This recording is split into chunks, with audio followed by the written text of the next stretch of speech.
Welcome to DiceTillDawn and my second top 10 list.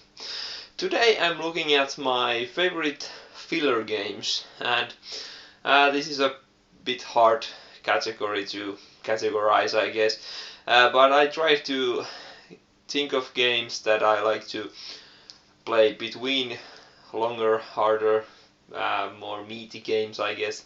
Not all of these are easy, I don't mean that necessarily, but all of them are pretty quick to play and usually easy to set up and easy to tear down, so there's not some weird setups involved. And first of all, I will give you a few two-player honorable mentions and two other games just to begin the video and give you some idea, and then we will go on to a top 10. So first of all, my top two two-player filler games, are Jaipur. This is basically a very fun trading back and forth game for only 2 players. So that's why I didn't put it on the list, because it limits the player count to 2, and the filler category is something I more like think about in multiplayer games.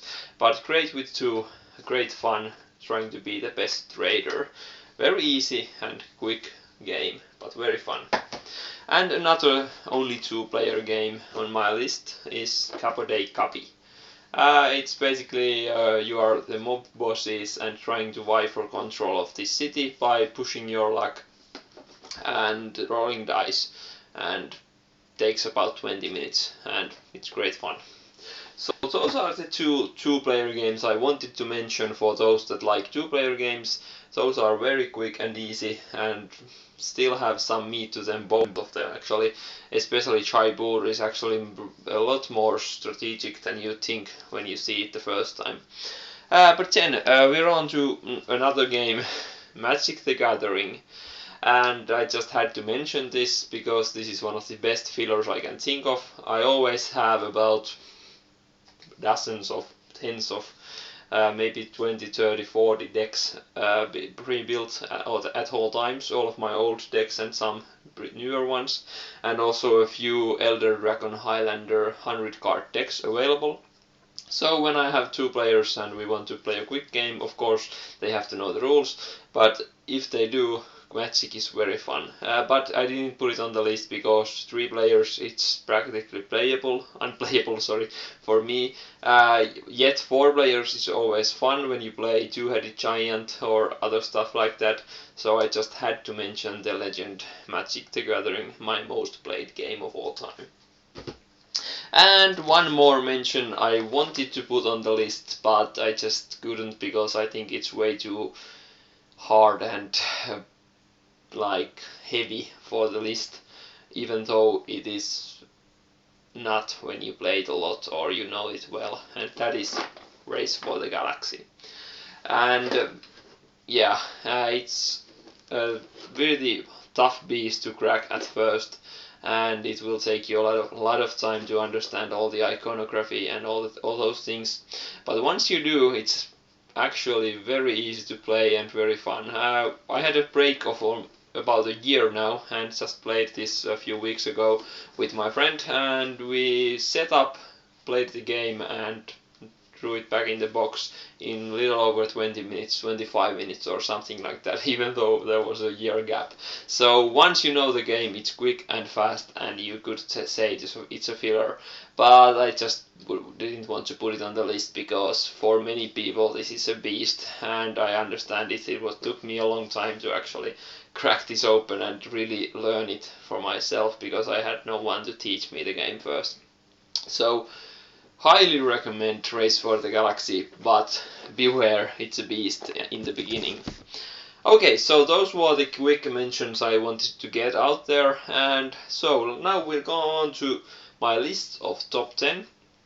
And basically this was a hard one to order because almost all of the games on the list are more or less fun depending on the number of players. None of them are just fine with 1 player count, but I will tell something about it when I get to them. but that was one of the reasons that I could easily put the number 10 to number 1 and vice versa, or stuff like that, because it all depends on the player count. But I try to order them in a sense which are the best fillers. Okay, so let's go on to number 10 to number 5. Okay, so let's start with my number 10 from the Dr. Nietzsche himself. Gin. I guess you pronounce it Gin. I'm not sure, but I think. And so, this is basically a tile laying game, which is quite a brain burner actually. And it's very easy to set up. You just put on the board and shuffle the tiles, and everyone gets these player pieces of their color, and then you start by drawing 3 of the tiles and playing them one at a time. And the first one to put all their huts on the table, I don't remember what they were called again, whatever, and that's the winner of the game. So it's very easy, quick to set up, but it's kind of a chess-like brain burner if you want, but you can also just play out of the seat of your pants and hope for the best. But it's very fun and easy to set up again, and very easy to play, and very easy to teach actually, so you can basically play it anytime. But it isn't at its best when it's late at night and you really want a filler, because it is a bit of a thinker, I guess. But yeah, very fun Gin. Okay, and then we're on to number 9, and this is close to actually surpassing its older brother or its predecessor to me, and that is Pandemic the Cure by Matt Leacock. And yeah, Pandemic is a great game, although I've just been playing Pandemic Legacy, and more about that later maybe, and that's awesome. But I just got this a while ago, and I really like it in comparison to Pandemic. It doesn't replace it, because they are a different kind of game in a sense, even though they are very much alike also. But this is a dice game of the Pandemic, and the high points in this are it's very easy to set up. I hate shuffling the decks in Pandemic and taking the events depending on the player count, and then putting them into piles and epidemics in, and then shuffling those piles and putting them on top of each other and stuff like that.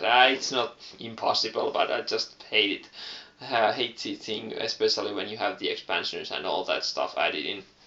But this, you just draw 12 dice and throw them, and just put all the things on the table and give everyone their player card, and you're ready to go. And also, I love the dice. The translucent disease dice are very nice, and they are all custom dice, and all the players have their own custom dice. So for example, the medic is very good at curing things, the generalist has more dice and stuff like that, and it's very easy and quick, but still has that Pandemic feel, but it's more tactical than strategical. Pandemic, you can count more things in the normal Pandemic. In here you can predict things a lot, but it's always the luck of the draw and luck of the dice that might determine your turn. But it's also still fun. It goes both ways. Sometimes you just your luck is just horrible, but other times you just get that exactly perfect turn you want it for. But yeah, I can highly recommend Pandemic the Cure. Okay, then we are on to number 8, and this is also one of the dice games, many of them here on the list, and also pretty new, based on the big civilization game here, Nations the Dice, Nations, so that is Nations the Dice game. And this is not very light, but it's definitely light game. You're basically building your civilization by throwing dice. It's not Yahtzee dice actually, but almost. And you can get special dice by getting different buildings like military or trade or something like that. You can get different colored dice, and the dice are very nice colored and very nice looking. and it's quick to play. Once you know the rules, you can play through the two-player game in 20-25 minutes and 40 minutes maybe for the four-player game. It goes from 2 to 4, and it's great at all numbers. Although the three-player game is pretty cutthroat because it has the same amount of tiles available as the two-player game, so there's some competition there. But yeah, it has the feeling of Nations if you like Nations, but it's quick, light, easy, and it's just fun. Yeah, so that's the Nations dice game. Then we're on to the legend Richard Garfield's King of Tokyo. This is the Yahtzee of the list, I guess. You're just monsters trying to control Tokyo and kill each other, and you do that by throwing dice and throw up to 3 times and then executing those actions and try to take control of Tokyo. And if you are in Tokyo, you get points, but also all the other players hit you and you hit all the other players, and if someone else takes Tokyo from you, they again are the center of attention, I guess. So quick and fun. The cards are, for the first time players, I guess the cards give a little bit of meat to the game. They are actually the meat of the game, but if you play it for the first time, especially with younger children or non-gamers, the cards can get a bit like, how does this work and how does this go? So there's a bit of filler breaker there, but in all it's very easy and quick game to play. King of Tokyo. And my last of this first 5 is Rudiger Dern's Las Vegas. I've been looking at this game for a few times and thought it seems pretty basic and not fun at all, until I just got it pretty cheap and bought it, and then I've now played it a few games and laughed my ass off, I could say. It's very light. You just roll your dice and pick one number and then execute it to one of the casinos and do that again and again. But there are fun decisions here, especially when you play with the variant, when you have less players, that you add the white dice, which are basically just the extra player die, and you can really mess yourself or your friends over with those, and it becomes this race of, I could take this casino, but I really want to mess you up there, and if you play with the right group that does that in a fun way, it can be very funny. And who doesn't like getting a number of dice of their own color and just rolling them every turn and picking one number? It's very easy and just fun. Very fun. Las Vegas. Okay, so that was the first 5, and we'll do a little pause and go on to the top 5. So, welcome back to the top 5 of this list, and we'll go on to number 5, the Spiel des Jahres winner of 2014, Camel Up, or Camel Cup. Camel Up, I guess, is the official name. This is for 2 to 8 players, and just camel racing, a lot of fun, and betting. It's weird and odd and looks like a children's game and feels like it, but once you play it with the right group again, and I recommend more than 3 players. It's fun, okay, with 2 and 3 also, but it just doesn't have that fun factor. Up to 4 and up, it's great fun, and always it seems like the camel that is behind suddenly makes a leap forward and almost wins the game, and you can never quite tell. Sometimes one camel gets left behind, but then again that's fun also, because everyone picks on the yellow camel that is always at the back of the line and stuff like that, but very easy and quick. Camel Up. My number 5. So, on to number 4, and this time it's basically a social game in the sense of, no, not really, but a dice game of sorts. It's Bang the Dice game. So one of the earlier games I played was Bang, the card game, and it's fun, but once you play it enough, it just you notice that it's too long for what it is, and it has many problems. It's still fun, but yeah. So I got this and wanted to get the Wild West feeling, but with dice instead, and this delivers very, very well. Uh, my first games were like, oh, what? Yeah, I'm not really understanding that. It's not really that fun. But I played it with 4 players and one game with 3 players, and I would never try either of those player counts. So this is 5 up. Just had my friend's birthday party and we played it with 6 and 7 players, and it was hilarious and still goes on in like 20-25 minutes at tops. So it's very quick and in your face. One player is the sheriff, and depending on the player counts there are renegades and outlaws and a deputy to help the sheriff and stuff like that. So you're just shooting your friends and trying to get them out of the game. And so it has player elimination, but usually that doesn't mean many minutes of waiting anyway, and it's always fun to look at what happens on the table. So highly recommend Bang the Dice game. Number 4. Okay, number 3 I've done a review on, and one of the games that I've laughed at a lot while playing it, and that is No Thanks. Also at the same birthday party we played this like 10 games or so, and it was just constant banter between the players and laughing and cries of how lucky are you or how unlucky I am and stuff like that. Very easy and quick, you can do it while you're drinking beer or whatever, and it's just fun.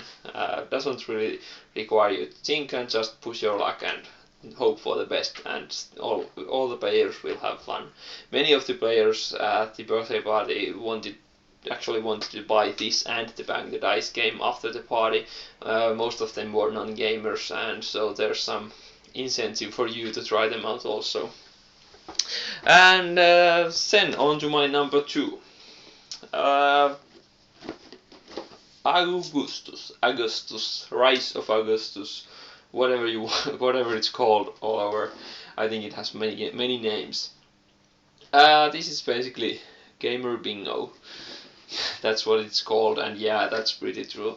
You just draw cheats from a bag and try to complete these objectives where you put your legionnaires on, and when you complete one you yell Ave Caesar, and then you can do some special thing about the card and get points for it and get a new one and keep going until one player completes 7 objectives. The game is over, and then you total the points on all the different cards and abilities and goals there are on the middle of the table, and very easy and quick, about half an hour as it says on the box. I think that's pretty accurate, unless you go up to the 6-player count or something like that. It might get a little over that because all of the players are deciding on which card to take next and stuff like that, but it's very easy and quick. Augustus. And then we are on to number 1.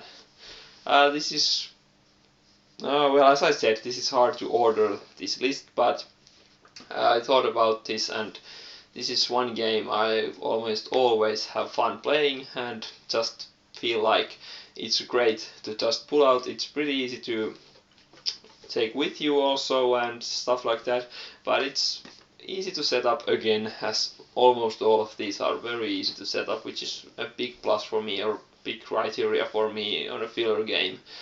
And that is Steve Finn's Biblios. Works great with 2 players, which is weird because it's basically an auction game, and those never work with 2 players, but this works great. Okay, I think it might be slightly better with 3 and 4, of course, but it's great with 2, which is very weird.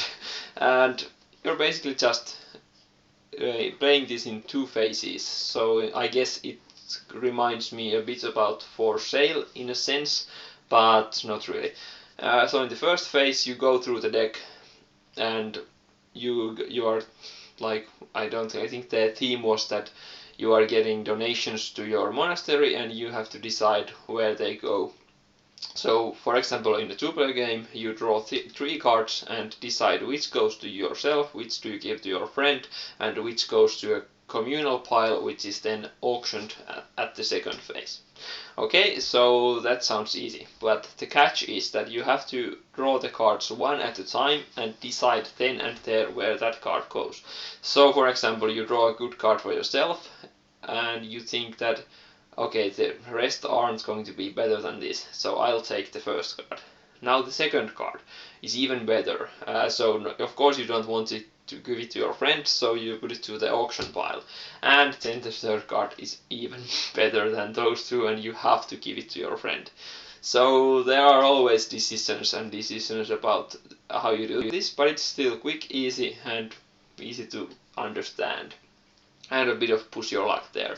And once that is completed, then you shuffle the auction pile deck and you then start an auction with the cards you got from the first phase. So there are money and cards that have the different colors of equipment or things, books and stuff like that. And then you start auctioning the cards which were left in the auction pile, and you go through that deck. And after that, you total all the different colors, which are the scribes and books and stuff like that. And each player that has the most of that color gets the die, and the die actually determines the value. So the die is 1 to 6 as normal, and you can actually modify it during the game. So let's say the green things were the most important for you. You have most of them, and you manage to get the green die to a 5. So if you have the most of the green at the end, you get the green die and it's 5 points for you and stuff like that. So you can never quite know, because the cards are hidden, you never know which your friends have. You can a part of the information you know, because you might have given them a few green cards during the auction, first phase, or during the auction they won some, so you have some idea, but never total info. So it's quite fun, very fun. That's Biblios.